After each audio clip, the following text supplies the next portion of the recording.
Shalom and welcome to 2 Minutes of Torah. This year is entitled Parshat Behar. Can one truly change?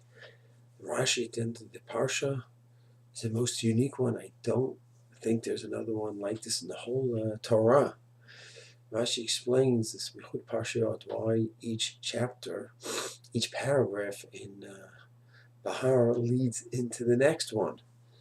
He says the first chapter is about Shemitah.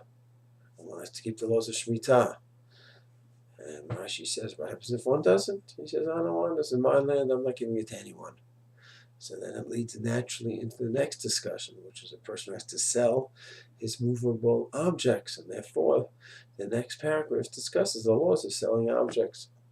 And if a person still doesn't do tshuva and keep Shemitah, so God's going to punish him again. Not only have to sell his movable objects, he'll have to sell his land. And that's why the halachot discuss the chapters about selling land, and so on and so forth. If a person doesn't do tshuva from Shemitah, and then he'll have to sell his house, so that goes to the halachot of selling one's house. Then if he doesn't do tshuva, he'll have to start borrowing money, because he's losing all his money. Well, he sold his objects already. He'll have to borrow with interest. And then he may have to sell himself as a slave, and he doesn't do tshuva, has to sell himself as a slave to a Gentile. And Rashi explains that's an overview of the whole Parsha. So there's plenty of Rashis throughout the Torah that discuss the connection between one paragraph and another paragraph. But Rashi gives an overview for the whole Parsha. Rashi at the end of a Parsha looks back and says, here are the 7 topics in this Parsha, and I'll show you the connection that one has to another, to another, to another. So it's a unique Rashi as far as I understand. What's interesting is a person goes ahead, wealthy person, he has land, he has a home, property, and he doesn't keep Shemitah, and he keeps it to himself. This is my land, I worked for it, this is mine, I don't need to share with anyone.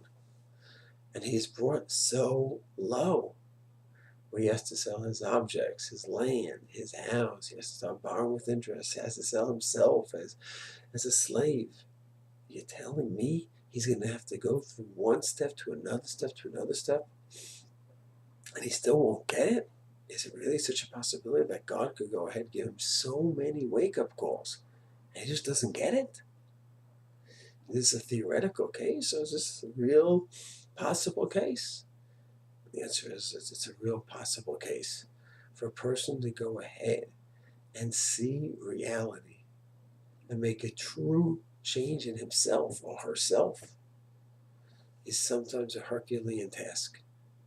And it's quite possible that a person will go down, lose his or her life, and will not be able to make that change. And the fact is, we could look around and see reality with certain people we could see were younger, have certain anger issues. And it could cause problems at work. It could cause issues in the home, in the family, shalom bayit.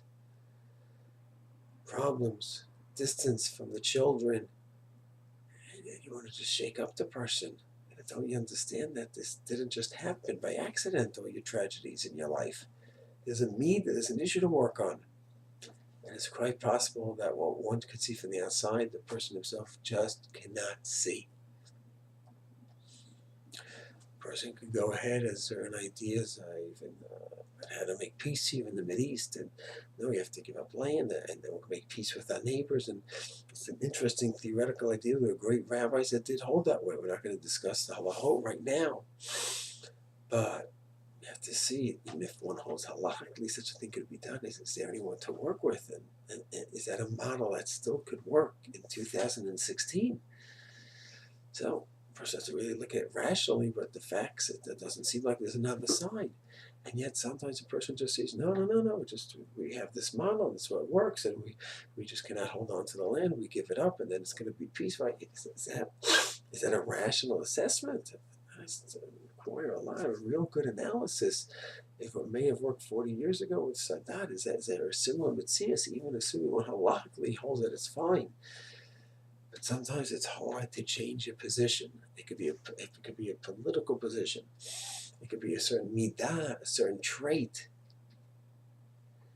And reality could be screaming and saying, look at this issue that you have. Look at this anger issue. Look what it's bringing you. And the person just doesn't see it. And therefore, when Rashi says that you can have a person, a wealthy person, successful person, and he's not keeping Shemitah, he's self-centered, he's narcissistic, he doesn't want to give up his land, he's rebelling against God, and God will give him a patch, and another patch, and another patch. And it may take severe handicaps until he finally learns. It's very, very possible. May we be blessed to be able to work on ourselves, see our issues, see our strengths, see our weaknesses, and be able to deal with them and grow properly. Shalom.